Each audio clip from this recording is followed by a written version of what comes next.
আসসালামু আলাইকুম। ওয়ালাইকুম আসসালাম ওয়া রাহমাতুল্লাহ। প্রথম প্রশ্ন, হিজরা কি জিনদের সন্তান? হিজরা কি জিনদের সন্তান?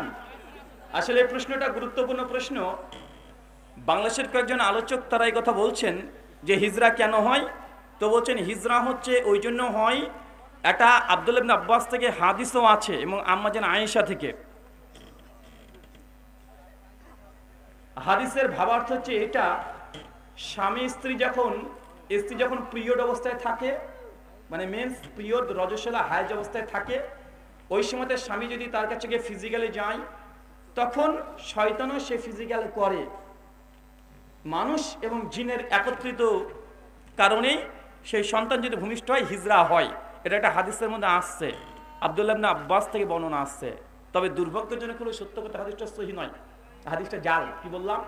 শেখ আল্লামা নাসিরউদ্দিন আলবানী সিলসিলা হাদিস যায়িফ আল মাওজুআত হাদিস না 5777 এই সনদ তিনখানা নিয়েছে। তিনি বলছে তিনখানায় ত্রুটিপূর্ণ, মারাত্মক যায়িফ এবং যায়িফুজ জিদ্দান। তাই এই কথা সঠিক নয়।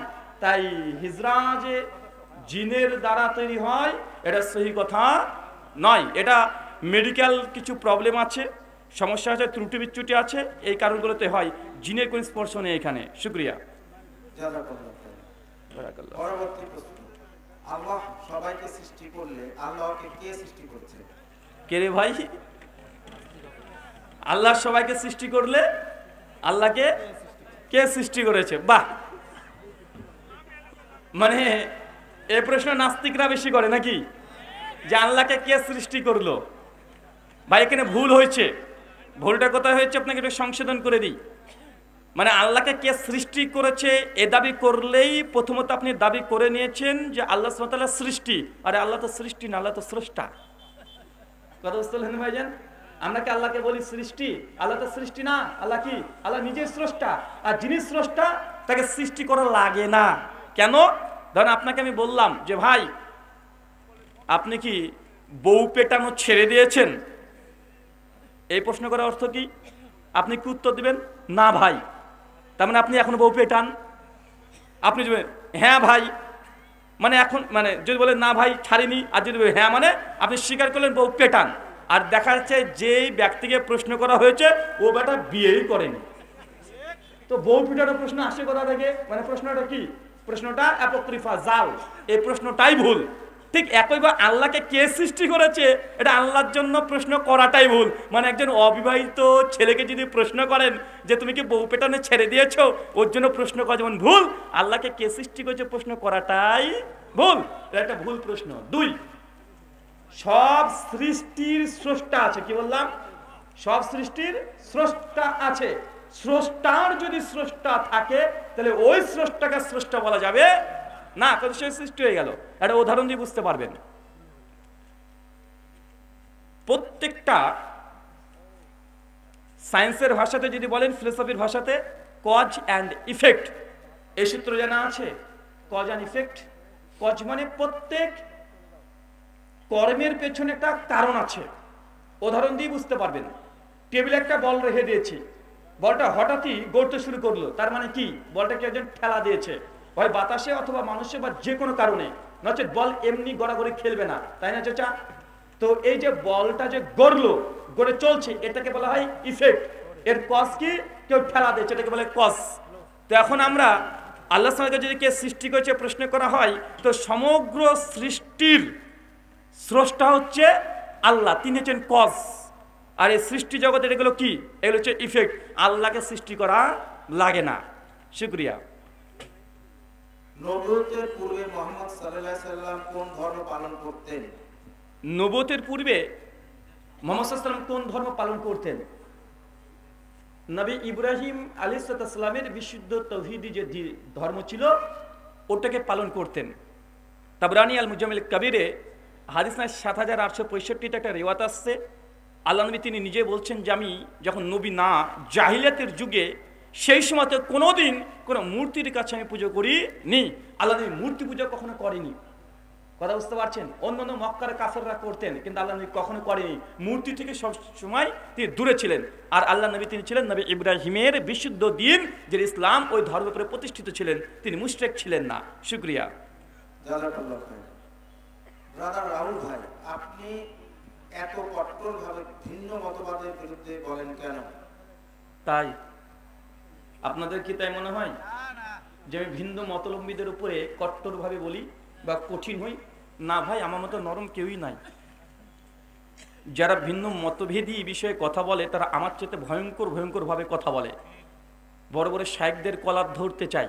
শেখ বাংলাদেশের লুৎফর রহমান ফরাজি একটা আলোচনাতে বলছেন যে আমি ইচ্ছে হয় আসাদুল আল গালিবের কলারটাকে ধরে বলবো যে তুই সালাতুর রাসূল এই কথা কেন লিখেছিস। চিন্তা করেছেন এই কথা আমরা কখনো কার কলার ধরতে চেয়েছি?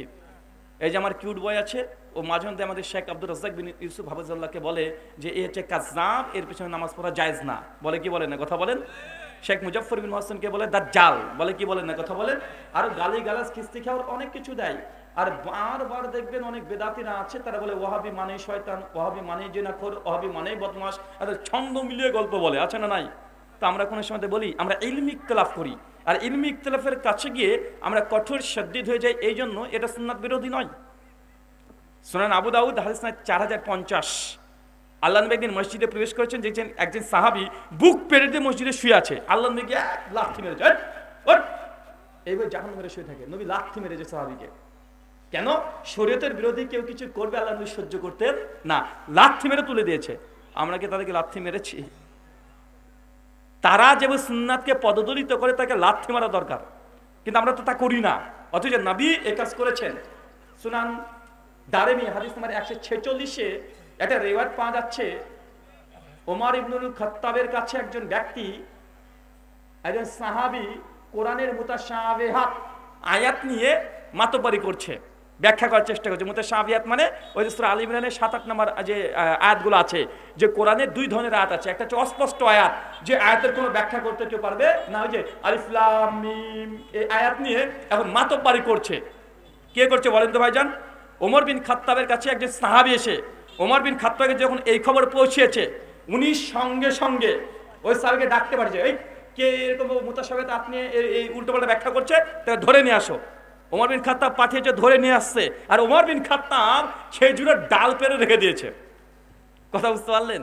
এমন খেজুরের ডাল রেডি করে রেখেছে। যখনই আসছে, কে তুমি? তো আমি আল্লাহর বান্দা। বলছে আমি ওমর আল্লাহর বান্দা। তুমি মুতাশাবিহাত আয়াত নিয়ে ব্যাখ্যা অপব্যাখ্যা করছিলে, যে আমি এই কাজ করেছি। ওমর বিন খাত্তাব তাকে একদম ধরে, একদম ওই যে খেজুর গাছের ডাল বুঝেছেন, কাঁটাযুক্ত ডাল, ধরে দুম দাম পেটাতে লেগেছে, বেধড়ক পেটাচ্ছে। বুখারীর বর্ণনা আসছে যে ওর শরীর থেকে রক্ত বের হতে শুরু করে দিয়েছে। সরি, এটা হচ্ছে সুনান দারমির বর্ণনা। রক্ত বের হতে শুরু করেছে। আর সঙ্গে সে সাহাবী বলছে যে ওমর ছেড়ে দাও, ওমর ছেড়ে দাও, আর জিন্দেগিতে কাজ করব না। হুযায়ফা বিন ইয়ামানের কাছে যখন তিনি শাসক ছিলেন, তিনি পানি চেয়েছেন, তো তার সম্মানের জন্য একজন সাহাবী, তার নাম আসেন হাদিসে, সে একটা রূপা পাত্রে তিনি পানি দিয়েছেন তাকে, আর সঙ্গে সঙ্গে পানির পাত্রটা নিয়ে ধরে একদম জোরে মুখে মুখে মেরে দিয়েছে। তোমাকে আমি রেখে নিষেধ করিনি? আল্লাহ নবী বলেছেন তুই রেশমি কাপড় পরা যাবে না, এই পাত্রে পানি পান করা যাবে না, তারপর তুমি দিচ্ছ, তোমাকে নিষেধ করিনি?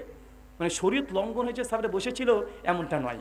তাই কঠোর হওয়া, যখন শরীয়ত হক আছে, এই সময় হক কথা কঠিনভাবে বলতে হবে। কথা বুঝতে পারছেন না ভাইজান? এমন কয়েকশো ঘটনা আছে, ওমর বিন খাত্তাবের সামনে একটু সুন্নাতের উল্টা পাল্টা হয়ে গেলে একদম রেডি হয়ে যেত, আজ করে দেখছে আজ, এরকম একটা ভাব। তাই ভাই আমরা অত কঠিনও হই না। শুকরিয়া, জাযাকাল্লাহ খাইরান। আমার স্বামী টিভি ডিশ লাইনের ব্যবসা করে, এই ব্যবসা কি বৈধ হবে? যদি বৈধ না হয় তাহলে আমার করণীয় কি? আপনার স্বামী ডিশ লাইনের ব্যবসা করে, এখন এই ব্যবসাটা করা যাবে কি যাবে না? এখন দেখতে পাই এই কেবল চ্যানেলের মধ্যে কয়টা চ্যানেল আছে যেটা হারাম, আর কত অংশ আছে যেটা হালাল। কথা বুঝতে পারছেন? যদি সিংহভাগ অধিকাংশ যদি হারাম জিনিসই দেখানো হয়, তাহলে এই ব্যবসাটা করানো যাবে না। কথা বুঝতে পারছেন? দেখা যাচ্ছে টোটাল 20খানা চ্যানেল আছে, তার মধ্যে 18খানা চ্যানেল আছে খারাপ, আর 2টো চ্যানেল আছে ভালো, দরকার নেই, ছেড়ে দেন। আর দেখছেন যে না 18টা আছে ভালো, 2টো আছে খারাপ, তাহলে আপনি এই ব্যবসাটা করতে পারেন, ভালো দিকটা বেশি আছে। এই জন্য 2টো কেউ যদি করে, মানে দেখে, সে নিজে গুনাহগার হবে, একের পাপের বুঝে আল্লাহ আরেকজনের উপর বাড়তাবে না। সূরা বনী ইসরাঈল আয়াত নম্বর 15। শুকরিয়া। টঙ্গীর ইজতেমায় গেলে নাকি হজের সওয়াব হয়, বিস্তারিত জানাবেন। টঙ্গীর ইজতেমাতে গেলে নাকি হজের সওয়াব হয়, এটা বিস্তারিত জানাবেন। এটা সম্পূর্ণ গাঁজাখুরি কথা, এটা সম্পূর্ণ মিথ্যা কথা, এটা সম্পূর্ণ বানোয়াট কথা। টঙ্গীর কথা কোরআন হাদিসে কোনো জায়গাতেই নাই। টুঙ্গি ট অক্ষরই কোরআনের আয়াতে কোনো হরফে আরবি বর্ণমাতে ট বলে কোনো অক্ষর আছে? চাচা, টুঙ্গি যদি লিখতে হয় ট অক্ষর লাগবে না? এখন আলিফ বা তা সা জিম হা খা পর্যন্ত ট বলে কোনো অক্ষর আছে? আরে টও নাই আর প এর পীরের পও নাই। তার মানে কি বোঝা যাচ্ছে? Made in Bangladesh. এটা কি? এটা মেড ইন বাংলাদেশ। হজের সওয়াব যদি নিতে হয় টুঙ্গিতে গেলে হজের সওয়াব হবে না। আর কেউ যদি এই বিশ্বাস করে যে ওই টুঙ্গিতে গেলে হজের সমান নেকি হবে, হজের সমান নেকি না, ওর চাইতে ডবল গুনাহ হবে এই আকীদাকে পোষণ করলে।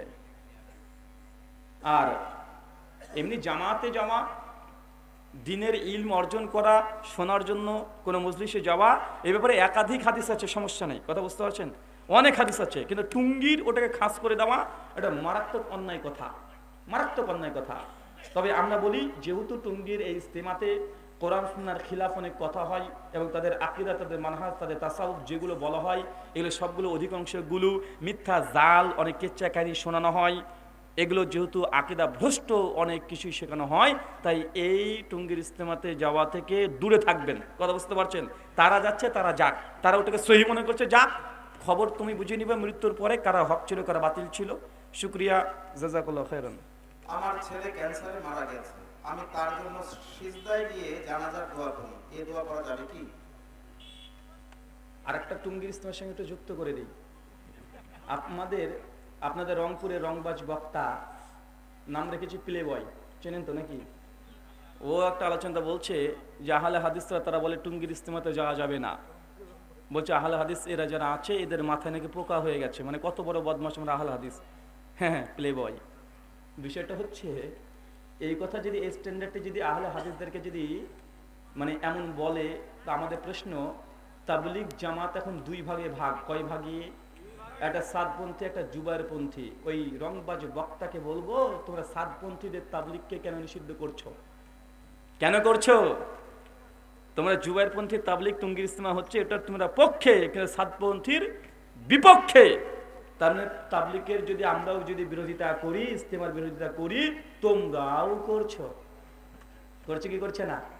ওরা বলছে যে সুন্নাত যদি শিখতে হয় তাবলিগ জামাতে চলে যান, সুন্নাত শিখে বাড়িতে পাঠিয়ে দেবে। সুন্নাত না বেটা, বেদাত শিখে তোমাকে বাড়িতে পাঠাবে। যদি তাবলিগে তুমি যদি 40 দিনের জন্য চলে যাও, তোমাকে সুন্নাত শিখাবে না, নবীর কবর থেকে হাত বেরিয়ে রুটি দেয়, পীর বুজুর্গদের এই ঘটনা তোমাকে শুনে মুশরিক বানাবে। আচ্ছা না, কথা বলেন। এখন আমরা বলবো তাবলিগ জামাতে যদি যাই সুন্নাত শেখার জন্য, কোন তাবলিগে যাওয়া? সাদপন্থী না জুবাইরপন্থী? তোমরা তো জুবাইরপন্থী সাদপন্থী তাবলিগদেরকে মেরে রক্তাক্ত করে দিয়েছো। তারপরে তোমরাও তাবলিগ জামাতকে ভুলই মনে করো। মনে করে কি করে না, কথা বলে? ওরা ভুল মনে করে, তো তোমরা মনে করছো জুবাইরপন্থী যারা আছে তারা বলছে সাদপন্থী এরা আছে বাতিল। এরা কি? এরা বাতিল। এদের তাবলিগ জামাত বর্তমান বাংলাদেশের শেখ আমার কিউর বয় রেজাল্ট করে আবার বলছে যে একটা ইজতেমা, সেটা হচ্ছে জুবাইরপন্থী তাবলিগ, সাদপন্থীদের কোন স্থান বাংলাদেশে নাই। সাদপন্থীরা কি কথা বলছে, জুবাইরপন্থীর কোন স্থান নাই। তো মারামারি গোতাগুতি তো তোমরাই করছো, আমরা করছি? বাতিলের সঙ্গে ঝামেলা করছে এখন, কথা বুঝতে পারছেন না ভাইজান? পায়খানা গুয়ের সঙ্গে কম্পেয়ার চলছে এখন। শুকরিয়া। আমি একজন মহিলা, আমার গ্রামের মহিলাদেরকে আমি আমার বাড়িতে দিন শিক্ষা দিই, কিন্তু এখন জায়গা সংকুলন হচ্ছে না, এমন অবস্থায় মসজিদে দিন শিক্ষা দিতে পারবো কি? আপনি একজন মহিলা, বাড়িতে আপনি দিন শিক্ষা চর্চা করান, পারছেন না, মসজিদে করতে পারবেন কি পারবেন না? যদি অ্যাকচুয়ালি না পারেন, মসজিদে আপনি দিন শিক্ষার ব্যবস্থা করতে পারবেন, কোনো সমস্যা নেই। তবে সেখানে পর্দা মেনটেন করা, মেয়েরা নাপাক আছে না পাক আছে এগুলোকে মেনটেন করা, শরীয়তে যেগুলো নাজায়েজ জিনিস সেগুলো থেকে বিরত থাকতে হবে।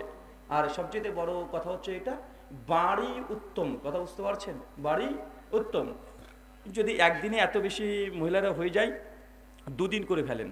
কি বললাম? 2 দিন 50-50 করে নেন, তারপরে মসজিদ থেকে দূরে থাকেন। কেউ করলে এটা নাজায়েজ নয়। আম্মা জান আয়েশা রাদিয়াল্লাহু তাআলা আনহা, তিনি মানুষকে তার নিজের বাড়ি থেকে সাহাবীদেরকে বিভিন্ন কোরআন সুন্নাহর বিভিন্ন ব্যাখ্যা, হাদিসে মুবারাকা এগুলো বলতেন। সহিহ বুখারী 99, 100, 101 পর হাদিসগুলোতে আছে। শুকরিয়া। সন্তান মারা গেলে তার কবর ধরে কান্না করা যাবে কি? সন্তান মারা গেলে তার কবর ধরে কাঁদা যাবে কি যাবে না? সুনানে আবু দাউদ এবং মিশকাতে হাদিসটা আসসালামু বলেছেন, কোনো ব্যক্তি যদি মারা যায় আর তার নিকটীয় কোনো ব্যক্তি যদি জোরে জোরে চিৎকার মেরে কাঁদে, বুক চাপড়ায়, জামা কাপড় ছিঁড়ে ফেলে, সুর দিয়ে কাঁদে, তাহলে এই ব্যক্তির এই কারণেই কবরে যে ব্যক্তি মারা গেছে ওই ব্যক্তির উপরে আযাব হয়। কথা বুঝতে পারছেন? জি, ছেলে মারা গেছে, কাঁদবেন, খুব বেশি উচ্চ স্বরে নয়, চোখ দিয়ে পানি ঘুরে চলে যাবে। খুব বেশি যদি চিৎকার মেরে কাঁদতে ইচ্ছা হয় দূরে চলে যান, কবরের কাছে থাকেন না। কারণ মানুষের এটা মানবিক একটা দিক, কবরের কাছে চিৎকার মেরে কাঁদবেন না, মাটি ধরে কাদা, এগুলোকে দূরে থাকবেন। এই কেঁদে আপনার ছেলেকে 4 আনা উপকার করতে পারবেন না। আপনি মা, আপনি সঙ্গে সঙ্গে 2 রাকাত নামাজ পড়ে বাড়িতে গিয়ে উজু করে 2 হাত তুলে হাউমাউ করে কাঁদেন, ছেলের জন্য দোয়া করেন, ছেলের জন্য দান করেন, সদকা করেন, আর আল্লাহ কাছে প্রতিদিন দোয়া করেন যে আল্লাহ কবরের আযাব থেকে তুমি রক্ষা করো, আল্লাহ কবরের প্রশ্ন উত্তর যেন সন্তান দিতে পারে, আল্লাহ কিয়ামতের মাঠে যেন তাকে তুমি পরিত্রাণ দিয়ে দাও। আপনি দান সাদকা দোয়া এগুলো করেন, কেঁদে সন্তানের 4 আনা উপকার হবে না, 4 আনা উপকার হবে না। আমার একটা বই আছে আলাদা, মৃত ব্যক্তির জন্য জীবিতদের করণীয় এবং বর্জনীয়। এই বইটা তুমি দেখিয়েছি 17খানা আমল এমন আছে কেউ মারা গেলে জীবিত মানুষরা মৃত ব্যক্তির জন্য করতে পারে, করলে নেকি হবে, মৃত ব্যক্তির হবে, জীবিত মানুষেরও হবে। আর 17খানা আমল করা যায় না। এই বইটা নিয়ে যাবেন, তাহলে আপনার ডিটেল বুঝতে পারবেন। আরেকটা বই আছে, সামনে আছে তারাবি, মারামারি আছে না নাই, 8 না 20 ঝামেলা চলবে, মসজিদ থেকে বের করে দিবে, তার জন্য আগে থেকে অ্যাটম বোম রেডি আছে। তারাবি 8 না 20, 400 পৃষ্ঠা ধরে বইটা রচনা করা হয়েছে তারাবির উপরে শুধুমাত্র। এটা আমার কিউট বয় রেজাল্ট করিম আবরারের বইয়ের জবাবে এই বইটা রচনা করা হয়েছে। আরেকটা বই আছে আহলে হাদিস সানাফি দ্বন্দ্ব নিরসন, হাত কোথায় বাঁধবেন, তারাবি কয় রাকাত, জোরে আমিন হবে না আস্তে আমিন হবে, রফল আদিন করবেন কি করবেন না, ফরজ নামাজের পরে মুনাজাত আছে না নাই, যাবতীয় টোটাল 35টা মাসালা নিয়ে বইটাকে রচনা করা হয়েছে। আরেকটা বই আছে ইমাম আবু হানিফা হানাফি মাযহাব ব্যক্তিত্ব এবং পরিচয়, হানাফি মাযহাবের A to Z ইতিহাস আছে। এই বইগুলো সেই স্টেজে বাঁ দিকে পাবেন, যাদের প্রয়োজন হবে তারা নিয়ে যাবেন। শুকরিয়া। বিড়ি খায় এমন ব্যক্তি মৃত ব্যক্তির কবর খনন করেন, এই বিষয়ে আপনি কি বলেন? এই আল্লাহর ওলি মরে গেলে জাহান্নামে চলে যাবে। বিড়িখোর ব্যক্তি যদি কবর খনন করে, কবর খনন করার ফজিলত আছে, এটা একটা ইবাদত। কি বললাম? এটা একটা ইবাদত। যদি ওইখানে নেশাগ্রস্ত অবস্থায় এই কর্মটা করেন, তাহলে এখানে নেকির বদলে গোনা হয়ে যাবে। কেন? ওটা ইবাদত। বা নামাজরত অবস্থায় আপনি বিড়ি খেতে পারবেন? ওযু করছেন, বিড়ি খেতে পারবেন? রোজা আছেন, বিড়ি খেতে পারবেন? পারবেন? পারবেন না। কবর খনন করে এটা কি? এটাও ইবাদত। ওই ইবাদতের সময়তে আপনি যদি বিড়ি খান, তাহলে কি হবে? বিড়ি খায় এমনি হারাম, ইবাদতের মধ্যে আছেন তখন আবার বিড়ি খাচ্ছেন, মানে ডবল হারাম। কথা বুঝতে পারছেন? আপনি কবর খোঁড়াটাকে মনে করছেন যে কেউ পারেন না, আপনি পারেন, আপনি মুনিশ লেগেছেন, মুনিশের মতো খুঁড়লে নাকি পাবেন না। কথা বুঝতে পারছেন? শুকরিয়া। কবরের পাশে হাত তুলে দলবদ্ধভাবে মুনাজাত করা যাবে কি? কবরের পাশে হাত তুলে দলবদ্ধভাবে মুনাজাত করতে পারবেন কি পারবেন না? যখনই দাফন করেছেন তখন হাত তুলে মুনাজাত করতে পারবেন না। কবর জিয়ারত যখন করতে যাবেন তখন একাকি 2 হাত তুলে দোয়া করতে পারবেন। সেই মুসলিমের হাদিস আছে, আল্লাহ নবী দিন মসজিদের বাকিতে চলে গেলেন গভীর রাত্রিতে, তিনি 2 হাত তুলে একা একা দোয়া করলেন। পেছনে আম্মা জান আয়েশা রাদিয়াল্লাহু তাআলা দাঁড়িয়ে দেখছেন, তিনি কিন্তু হাত তুলে আমিন আমিন করেনি। তাহলে বোঝা গেল এই যে আম্মা জান আয়েশা, তিনি সম্মিলিত মুনাজাত করেননি, আল্লাহ নবী একা করেছেন। তাই কবর জিয়ারতের জন্য একা একা ব্যক্তি একাই 2 হাত তুলে দোয়া করতে পারেন। কেউ দাফন এখনই করে দিয়েছেন, এখন 2 হাত তুলে মুনাজাত করা, সম্মিলিত মুনাজাত করা কোরআন এবং হাদিস থেকে প্রমাণিত নয়, তাই দূরে থাকবেন। আল্লাহ নবী বলছেন, মানে আমিলা আমলান লাইসা আলাইহি আমরুনা ফাহুয়া রাদ। কোন ব্যক্তি এমন কোন আমল করলো যে আমল নবী করতে বলেনি, ফাহুয়া রাদ, সেটা বাতিল। সে মুসলিম হাদিস নাম্বার 1218, আবু দাউদ হাদিস নাম্বার 6606, মিশকাত হাদিস নাম্বার 140। জি, প্রশ্ন? জি,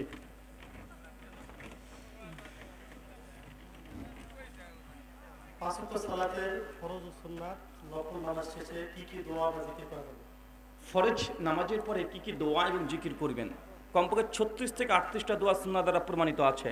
এই জন্য শেখ আব্দুর রাজ্জাক বিন ইউসুফ হাফিজাহুল্লাহ একটা বই আছে, আইনে রাসূল দোয়া শিক্ষা, এই বইটা বাড়িতে কিনে রাখবেন, বইটা দেখে দেখে পড়বেন। হাদিস ফাউন্ডেশন বাংলাদেশ আর ইতিসাম বাংলাদেশ, দাই ইলাল্লাহ বাংলাদেশ, ওয়াহিদিয়া লাইব্রেরি, এই বিভিন্ন প্রকাশনের ক্যালেন্ডার বের করেছে।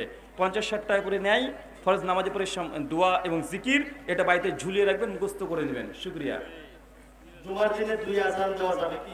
জুমার দিন 2 আযান দিতে পারবেন কি পারবেন না? জুমার দিনে একটা আযান দিয়ে, এটা আল্লাহ নবীর সুন্নাত, এটা আবু বকরের সুন্নাত, এটা ওমরের সুন্নাত, এটা আলীর সুন্নাত। কথা বুঝতে পারছেন? এটা ওসমান বিন আফফানের সুন্নাত অর্ধ খিলাফত পর্যন্ত। তাই একটা আযান দিবেন, 2 আযান থেকে দূরে থাকবেন। 2 আযান দেওয়া সুন্নাতে রাসূলও নয়। সুন্নাতের 4 খলিফার মধ্যে 3 খলিফায় সুন্নাত পালন করেনি, ওসমান বিন আফফান তিনি শুরু করেছেন। তো 4 খলিফার মধ্যে 3 খলিফা কয়টা আযান দিয়েছে? একটা দিয়েছে। আল্লাহ নবী কয়টা দিয়েছে? একটা দিয়েছে। সে বুখারী 915-16 নম্বর হাদিস। অথবা একটা আজানি দিবেন, দুটো থেকে দূরে থাকবেন। বিষ্ণুনবী কি কবরে জীবিত আছেন? আল্লাহ নবী কি কবরে জীবিত আছেন? খুব গুরুত্বপূর্ণ প্রশ্ন। শুধু আল্লাহ নবী নয়, পৃথিবীতে প্রত্যেক মানুষ যারা মারা গেছে তারা সকলে কবরে জীবিত।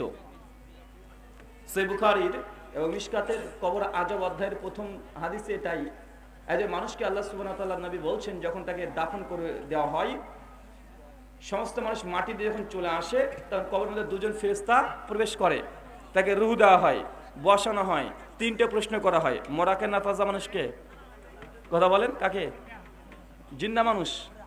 কারণ তাকে রূহ আবার ফেরত দেওয়া হয়, তাকে সওয়াল করে মান রাব্বুকা মান দীনুকা, সে তখন উত্তর দেয়।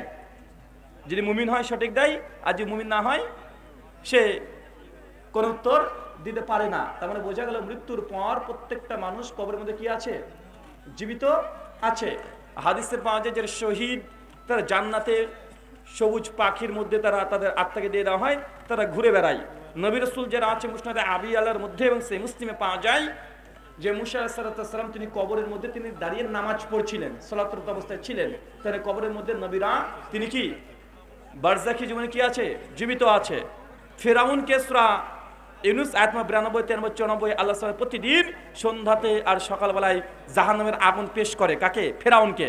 তার মানে কি সে তাজা না মরা? বারজাখী জীবনে কি? বারজাখী জীবনে সবাই জিন্দা আছে। কথা বুঝতে পারছেন? বারজাখী জীবনে কি আছে বলেন তো ভাইজান? সবাই জীবিত। সে কাফের বলেন, মুমিন বলেন, নবী রাসূল বলেন, সবাই। তবে হ্যাঁ, যার যেমন মাকাম মর্যাদা সে সেই অবস্থানে আছে। নবীরা সালাত আদায় করছে, শহীদরা পাখির আত্মার মধ্যে তারা ঘুরে বেড়াচ্ছে, মুমিন যারা আছে তারা ঘুমিয়ে আছে, যখন ঘুম ভাঙবে তখন কিয়ামতের মাঠে চলে আসবে। আর কাফের যারা আছে তাকে ফেরেশতারা হাত উড়ি দিয়ে কিলাচ্ছে। তাই বারজাখী জীবনে কি সকলেই জীবিত, তবে দুনিয়ার জীবনের সঙ্গে কোনো কানেকশন নাই। কি বললাম? দুনিয়ার জীবনের সঙ্গে কোনো কানেকশন নাই, তারা বারজাখী জীবনে জীবিত আছে। এই ব্যাপারে ইমাম বাইহাকি রাহিমাহুল্লাহ একটা বই আছে আলাদা, হায়াতুল আম্বিয়া ফিল কুবুর। ইমাম বাইহাকি এই বিষয়ে পরে বিস্তারিত একটা বই লিখেছেন। শুকরিয়া, জাযাকাল্লাহু খাইরান। বিষপানকারী বা বেনামাজির জানাজা করা যাবে কি? বিষ পান করেছে বেনামাজি, তার জানাজা করা যাবে কি যাবে না? একজন ব্যক্তি যদি বেনামাজি হয় তারপরে বিষ পান করে মারা গেছে, এই ব্যক্তি যদি মাঝে মাঝে নামাজ পড়তো, মাঝে মাঝে ছেড়ে দিত, নামাজকে নিয়ে কটূক্তি করতো না, তাহলে ওই ব্যক্তির জানাজা করা যাবে, তবে কোনো এলাকার পরেশগার ব্যক্তি করবে না। সে যেমন বেনামাজি, সেরকম একজন বেনামাজিকে ধরে নিয়ে এসে তার জানাজা করে দিবেন। কথা বুঝতে পারছেন? আর যে ব্যক্তি পরেশগার মুত্তাকি ব্যক্তি কিন্তু বেনামাজি ছিল, পরেশগার মুত্তাকি ব্যক্তি কিন্তু কোনো কারণবশত এসে নিজেকে সুইসাইড করে নিয়েছে, বিষ পান করে হোক, গলা দড়ি দিয়ে হোক, নিজেকে সুইসাইড করে নিয়েছে, এই ব্যক্তি যদিও পরেশগার ব্যক্তি, তবে শেষ সময়তে একটা ফাসিকি কাজ করার কারণে তার জানাজা আপনি পড়তে পারবেন। তবে পরেশগার, কঠিন পরেশগার ব্যক্তি না পড়ানোই ভালো। তাও যারা 5 ওয়াক্ত নামাজ পড়ে এমন ব্যক্তি দিয়ে নামাজটা পড়িয়ে নেবেন। কথা বুঝতে পারছেন? আর যে ব্যক্তি নামাজই পড়ে না, এই চল নামাজ পড়তে, নামাজ পড়ে কে বলো হলো, আরে মৌলবীরাই বদমাশ হয়, মানে এই কথা যদি বলে, আরে নামাজ পড়ে কে বড় লোক হলো, নামাজ পড়ে কি হবে, আরে মৌলবী তুই কি জানিস, জান্নাত কে দেখেছে, জান্নাম কে দেখেছে, তুই দেখেছিস, তোর বাপ দেখেছে, এই কথা বললেও যদি মারা যায় মুসলিমদের গোরস্থানে কবরও দেবেন না, জানাজার তো অনেক দূর কি বাত। কেন? ও কুফরি করেছে। কি করেছে? কুফরি করেছে। আকীদাতান সে কুফরি করেছেন, কাফের হয়ে গেছে। মুখে দাবি করতে পারে আমার নাম আব্দুর রহমান, কিন্তু কাফের, ওর জানাজার পড়া যাবে না। কিন্তু কেউ সালাতকে স্বীকার করে, ইসলামে কোনো রুকুন আহকাম নিয়ে কুটুক্তি কুটুমন্তব্য করে না, সে যদি বেনামাজিও হয় কিন্তু ইসলামের প্রতি শ্রদ্ধা থাকে, এর জানাজা পড়া যাবে। পরেশগার ব্যক্তি বাদ দিয়ে সাধারণ মানুষ পড়াবে। শুকরিয়া। পালিয়ে বিয়ে করা কি বৈধ? হাদিসের আলোকে জানতে চাই। পালিয়ে বিয়ে করা কি বৈধ? হ্যাঁ, বৈধ, কোনো সমস্যা নেই।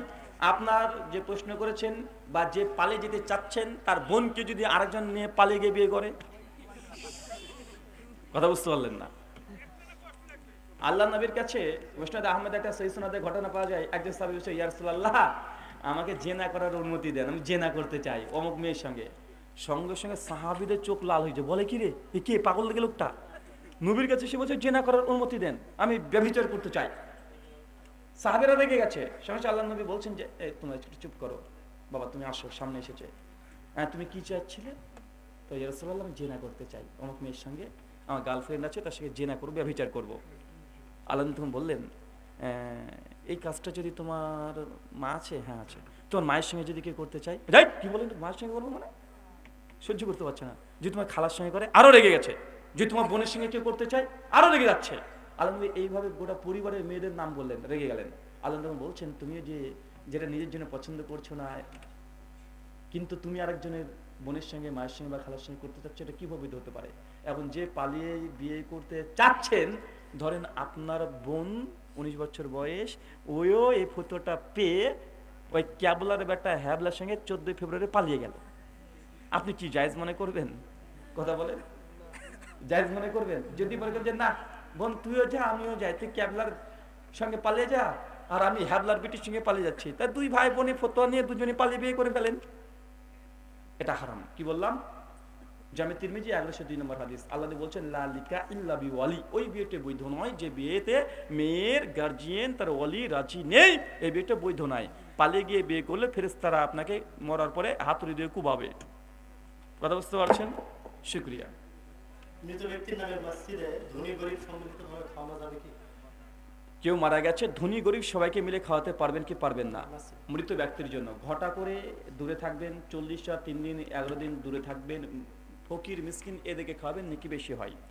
সহিহ বুখারী 15 নম্বর হাদিস, ইয়া রাসূলুল্লাহ সবচেয়ে উত্তম কাজ বলেন সঠিক ওয়াক্তে নামাজ পড়া। এরপরে বলেন আল্লাহ নবী বললেন যারা ক্ষুধার্ত ব্যক্তি তাদেরকে খেতে দেওয়া। ক্ষুধার্ত ব্যক্তি মানে মিসকিন গরিব মানুষ, মাঝে মধ্যে ডেকে নিয়ে আসবেন, বলবেন বাবা তোমরা খাও, ঠিক আছে, খাওয়িয়ে দিবেন, ইনশাল্লাহ আপনার বাবার মাগফিরাতের জন্য খাওয়াবেন, ইনশাল্লাহ আপনার বাবা কবরের মধ্যে সওয়াব পেয়ে যাবে। শুকরিয়া।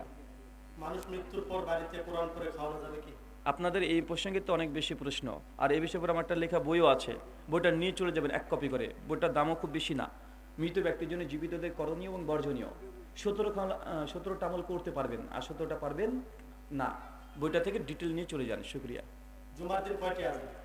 বললাম যে ভাই, হ্যাঁ হয়ে গেছে। আমার সব সময় নামাজ পড়ার সময় মনের মধ্যে অন্য চিন্তা ভাবনা আসে, এখন করণীয় কি? কার চিন্তা আসে ভাই? মনের মধ্যে কোন চিন্তা আসে? গার্লফ্রেন্ডের কথা?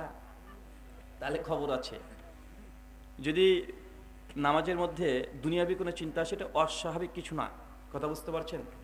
সে মুসলিম 2750 নম্বর হাদিস, হানজালা রাদিয়াল্লাহু তাআলা আনহা কাঁদতে কাঁদতে ছুটতে ছুটতে চলে যাচ্ছে, দৌড়তে দৌড়তে চলে যাচ্ছে, আর বলছেন মাঝপথে আবু বকরের সঙ্গে দেখা হয়েছে। আবু বকর কি ব্যাপার হানজালা, কি হয়েছে? সঙ্গে সঙ্গে আবু বকরকে হানজালা বলছে, আবু বকর আমি মুনাফিক হয়ে গেছি, আমি মুনাফিক হয়ে গেছি। আবু বকর বলছে বলো কি হানজালা, মুনাফিক হয়ে গেছো মানে? সঙ্গে সঙ্গে আবু বকরকে হানজালা বলছেন, যাও বকর, যখন আমি নবীর কাছে থাকি, নবীর সঙ্গে আমি বসে থাকি, নবী জান্নাত জান্নাতের কথা বলে, তখন আমার ঈমানটা বেড়ে যায়, তখন মনে হয় এই দুনিয়াকে ভুলে যাই, শুধু ইবাদত বান্দেগি করি। নবীর মজলিস থেকে যখন আমি দুনিয়াবি কাজে চলে আসি, বাড়িতে চলে আসি, দোকানে চলে আসি, ক্ষেত খামারে কাজ করি, তখন আর আমার ভাল লাগে না, তখন দিনকে আমি ভুলে যাই, তখন আমার জাহান্নামের কোনো ভয় থাকে না। আবু বকর আমি মুনাফিক হয়ে গেছি। এই বলছে আর ছুটছে আর কাঁদছে। কোথায় যাচ্ছ? নবীর কাছে যাচ্ছি।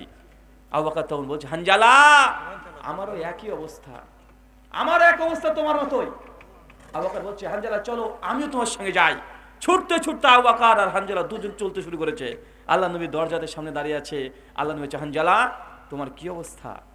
হানজালা তখন সঙ্গে আবু বকর বলছে, ইয়া রাসূলুল্লাহ হানজালা মুনাফিক হয়ে গেছে। কি বলো আবু বকর, হানজালা মুনাফিক হয়ে গেছে মানে? জি আল্লাহ রাসূল। হানজালা তখন বলছে, ইয়া রাসূলুল্লাহ যেন আপনার কাছে বসে থাকি আমার ঈমান বেড়ে যায়, মনে হয় শুধু ইবাদত করতে, যখন বাড়িতে ফিরে চলে যায় তখন আমার আর মন বসে না, আমার কোনো কিছু ইবাদতে মন বসে না, বারবার দুনিয়ার সব চিন্তা আমার মাথায় চলে আসে। ইয়া রাসূলুল্লাহ আমি মুনাফিক হয়ে গেছি। আল্লাহ নবী বসে বলছেন যে হানজালা আমার কাছে বসার সময় তোমার যেমন ঈমানি জজবা থাকে, এটা যদি সর্বদা থাকতো তাহলে আসমান থেকে ফেরেশতারা নাজির হয়ে রাস্তা ঘাটে বিছানাতে তোমার সঙ্গে ফেরেশতারা মুসাফা করতো। এই হাদিস প্রমাণ করে যদি নামাজের মধ্যে দুনিয়াবি কথা চলে আসে, এটা অস্বাভাবিক কিছু না। বেশি বেশি দোয়া, তাসবিহ, তাহালিল, পাপ থেকে দূরে থাকেন, ছোট ছোট পাপ থেকে সর্বদা উজ্জ্ব অবস্থায় থাকার চেষ্টা করেন, ইনশাআল্লাহ